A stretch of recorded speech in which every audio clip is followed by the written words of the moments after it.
गाड़ी मोटर चढ़ी दबा काम पूरा सफा हो जाओ राइट भाई राइट तो ठीक कर भाई ए और थोड़ी का चलता शीघ्र घर जीवा दरकार मैं तो फिर कर जीवी ए नई कोन ठिया बला करिवु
निष्पत्ति नहीं मम्मी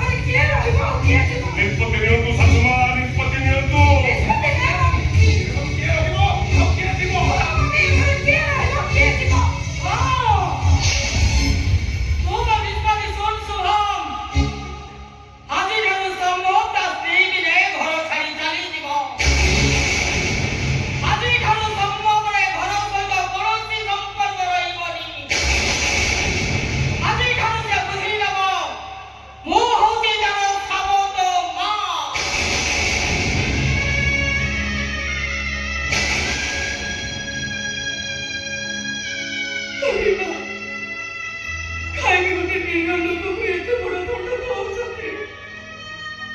ମୋର ମା ମୋର ପାଇଁ ମୁଁ ଏ ଘର ଛାଡ଼ିକି ଚାଲି ଯାଉଛି ଦେବୀ ମା। ମୁଁ ଆପଣଙ୍କ ହାତ ଯୋଡ଼ି ନେଉଳା ହଉଛି, ମୁଣ୍ଡିଆ ମାରୁଛି। ଆପଣ ଆପଣଙ୍କ ନିଷ୍ପତ୍ତିକୁ ଫେରାଇ ନିଅନ୍ତୁ, ଫେରାଇ ନିଅନ୍ତୁ। ଅମିର ନିଷ୍ପତ୍ତି ଫେରାଇବାର ପ୍ରଶ୍ନ ଉଠୁନି। ମୁଁ ମରିଗଲେ ମୋ ମୁହଁରେ ତୁ ନିଆଁ ଦେବନି, ନିଆଁ ଦେବ ମୋ ବଡ଼କୁ ଅସମ୍ଭବ। ତୋ ସ୍ତ୍ରୀ ମୋ ପିଣ୍ଡ ଦେବନି, ପିଣ୍ଡ ଦେବ ମୋ ବଡ଼ ବୋଉ ଶିବାନୀ। ଏମିତିକା ଝିଅ ପାଇଁ ମୋ ଦଶ ଗୋଟକୁ ଆସିବା ବି ମନା। ଠିକ ଅଛି, ତୁ ଯୋଉଟା କହୁଛୁ ସେଇଟା ହବ। ଆମେ ତତେ ସୁଧି ବି ହବନି। ଆସେ ଆସନା।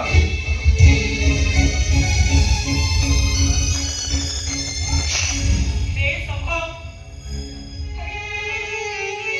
ଆରେ ମୁଁ ଗୋଟେ ଏତେ ବଡ଼ ନିଷ୍ପତ୍ତି ନେଲି, ତୁ ଟିକେ ବି ପ୍ରତିଭା କଲୁନି। ହେ ରାକ୍ଷସ ମହାଟାକୁ ତୁ ଟିକେ ଅଭିଶାପ ଦେଲୁନି। କି ଅଭିଶାପ ଦେବି ଲୋକ? ମତେ ଲାଗୁଛି ତୋ ନିଷ୍ପତ୍ତି ମୋ ପାଇଁ ଆସିବା, ତୋରେ ଆସିବାକୁ ମୁଣ୍ଡରେ ମୁଣ୍ଡେଇ ମୁଁ ବନକୁ ଆସିଯିବି। ଆରେ ଆରେ ତୁ ଚାଲିଗଲେ ମୁଁ ଅନ୍ଧୁଡ଼ି ହେଇଛି, ଅନ୍ଧୁଡ଼ି। ତତେ ମୁଁ ସବୁବେଳେ ମନେ ପକେଇବି। ମାତା କୈକେୟୀ ପ୍ରଭୁ ରାମଚନ୍ଦ୍ରକୁ ଅଭିଶାପ ମୁକ୍ତ କରିବା ପାଇଁ 14 ମାସ ବନକୁ ପଠେଇଥିଲେ।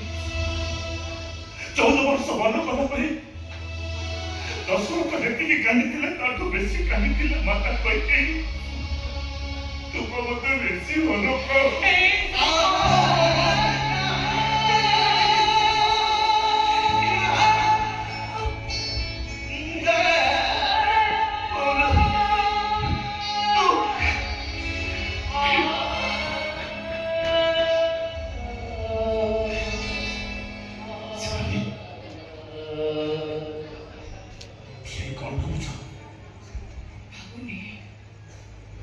ମୁଁ ନିଜକୁ ଧିକ୍କାର କରୁଛି।